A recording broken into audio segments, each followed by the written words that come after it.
wondrous grace has become a god. His grace is a god.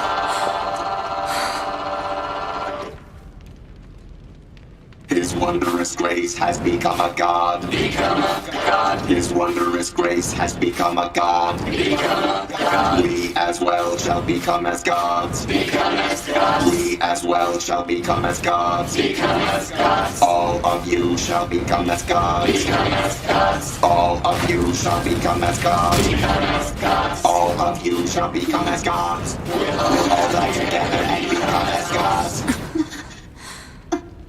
Oh dear.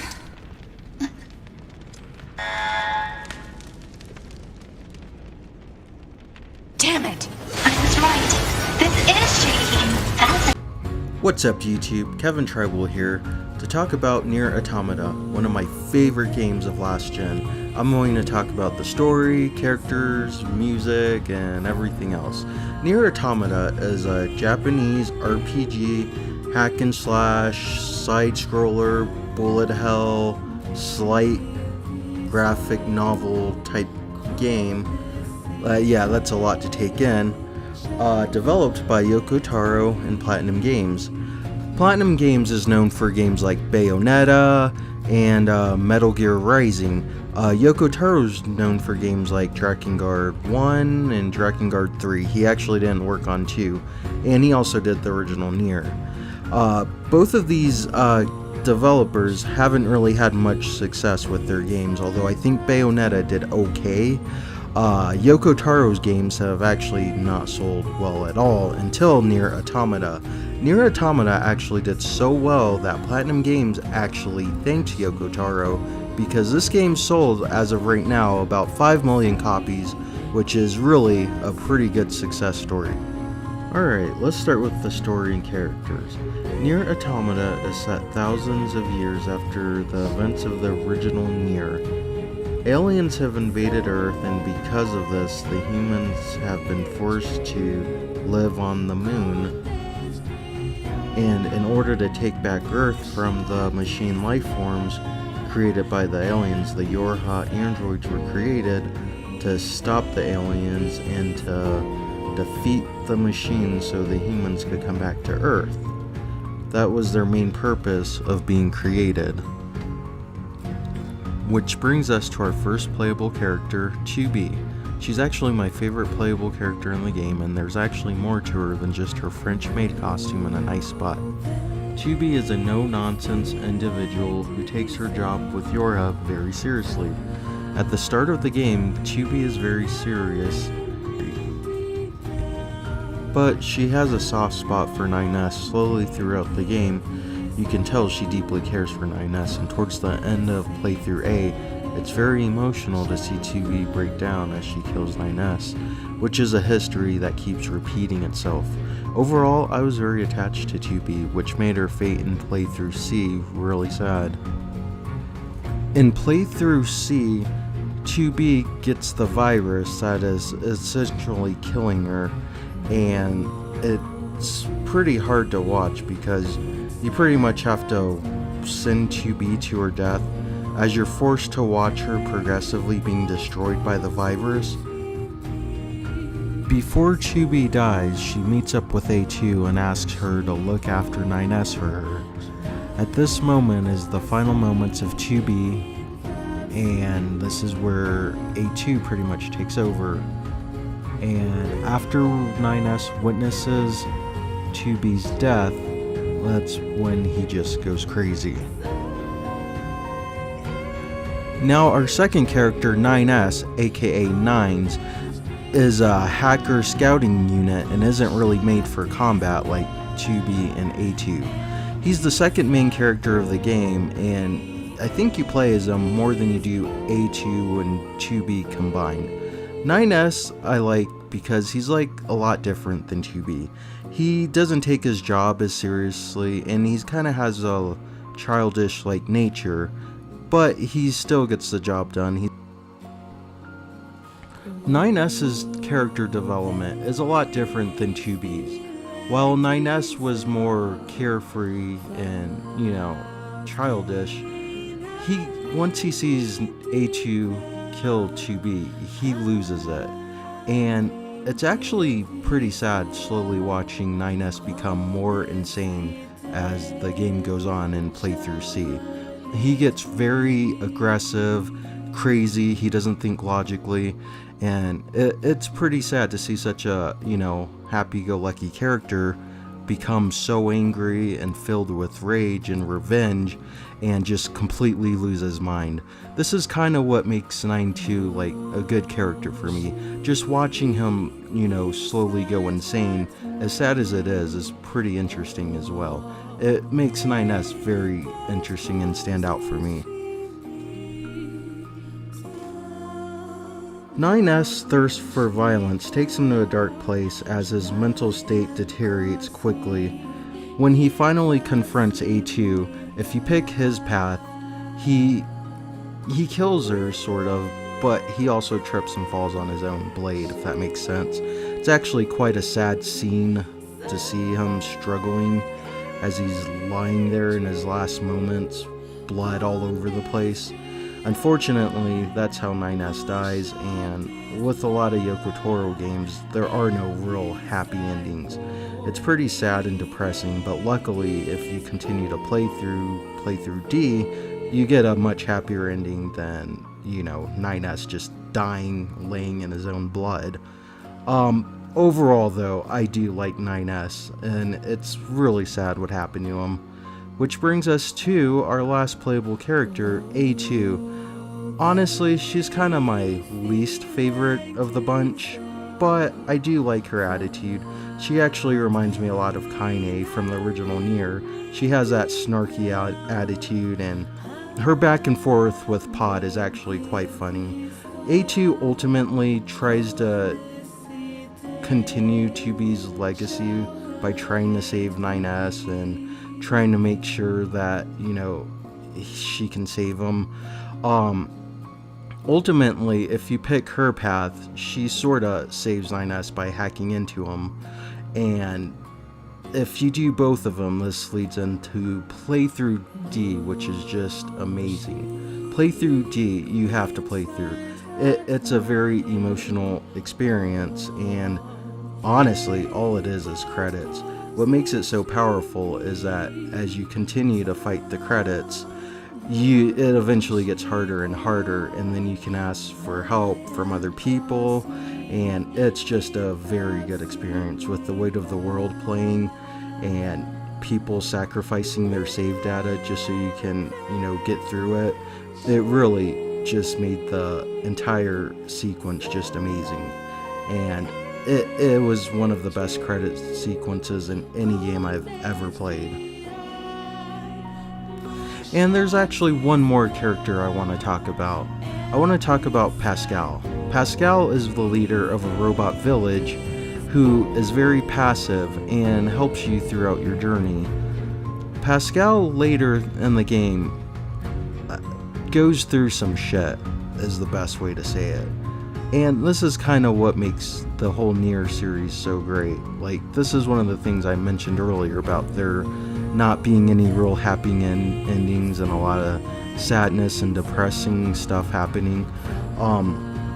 Pascal, who I think is kind of like the best NPC in this game, goes to try to save her kids after her village was destroyed, with A2 actually helping her.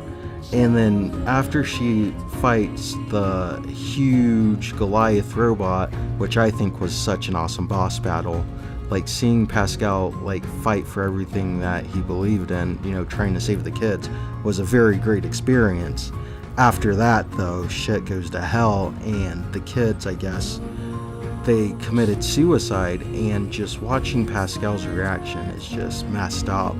And this is one of the things that I just love about Yoko Taro's games.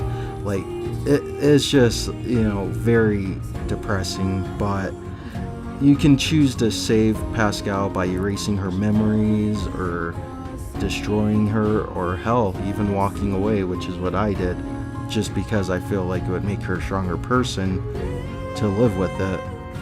And then one more pair of characters I want to talk about before I move into a different topic is The twins. The twins Devla and Popa were in the original Nier, and the ones in this game aren't actually the same ones, but the ones in the original game's main purpose was to try to save humanity, which Nier, the main character of the original, pretty much destroyed. And that's pretty much why the world's so messed up right now. But Devla and Popa were made with a guilty conscience because they failed their mission to stop Nier, and their story, their short novel story when they helped 9S, is pretty touching. It's very sad, and I really love that in this game they actually get to redeem themselves, because they were kind of villains in the other one. Although they really weren't villains.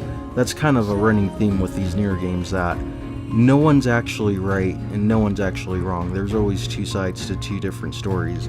And the original Devla and Popa were considered villains, while, Nier was seen as the good guy, but that's all perspective. In this game, because of the fact that Nier destroyed the project to bring humanity back, they have to live with the guilt and pretty much all the androids hating them because they weren't able to restore humanity, and it's pretty messed up. And they meet their end by helping 9S get into the tower, which I think was an amazing scene, especially with Song of the Ancients playing.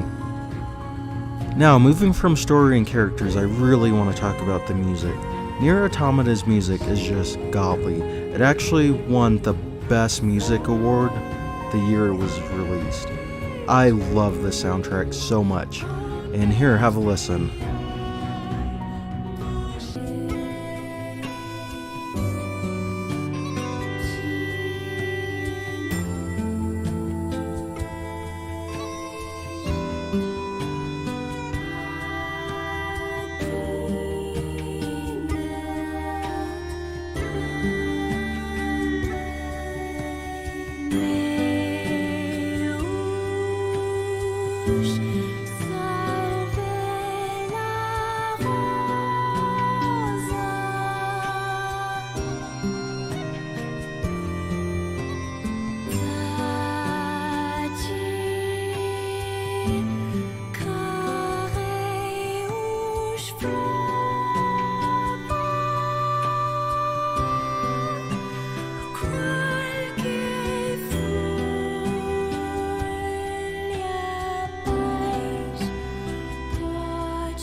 This amazing song is called A Beautiful Song, ironically, which it really is quite a beautiful song. And what I also love is not just that the music's fantastic, but the whole backstory behind the boss is also amazing. Basically, the boss battle that you see here is about a robot who loved someone who just wouldn't see her, so she kept trying to become more beautiful and beautiful until she slowly got mad, killing androids, using their bodies to make her look beautiful, until she just went mad. And it's a very, it's one of the things that I love about Nier too. Is like I said, there's like more than one story. The boss battle, the boss you see here, Simone, might be evil, but really she's not. She's just a tragic soul that was trying to get the attention of someone that she loved, and she never got that, so she just went mad.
really love the somber tone in the use of instruments. This is like the first thing you hear in the game, and I really think it sets the mood. I also just love the vocals towards the end.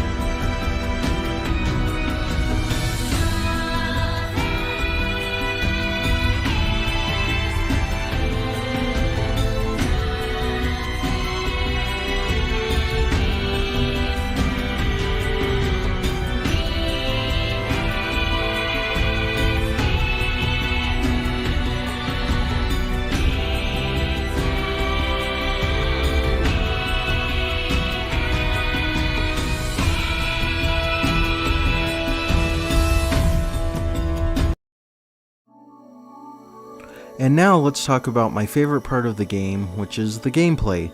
Nier Automata is a JRPG action hack and slash with bullet hell, 2D platforming, and light novel elements like I mentioned earlier.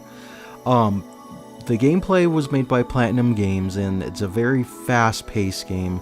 It's so much better than the original Nier, which was really not good. There's side quests, fishing. You can gather materials to enchant your weapons, and when you do, they get stronger. But there's also neat little weapon stories that I think are worth, reading. And speaking of fishing, you should fish in the sewers so you can get the pipe, which was Brother Nier's original weapon in the first game. And it has a nice little short story to that. And I think one of the best parts of the game for me is just like stringing along different combos. Like you can have spears, swords, large swords, fists. You can mix them up to string different combos. Overall, the combat's very fun and fluid.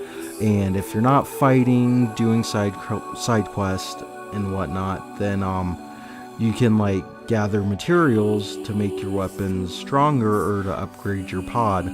The world map is semi-open world, I guess. It's kinda small, but it's still open world where you can, explore different locations like a desert, forest, I guess a ocean that's really just a city that's I guess in the ocean, I don't know. And a really neat amusement park, which is actually my favorite location. And aside from all that, there's boss battles, which is one of my favorite parts. The boss battles in Nier Automata are very fun. You're fighting huge enemies, which have different mechanics, and you also can fight humanized enemies like the twincest pair, Adam and Eve. They're your main antagonists for, I guess, half of the game. Towards the end of the game, there aren't really... It gets kind of weird when it comes to a main villain. But the end of the game has one of the best boss battles in the entire series, I think.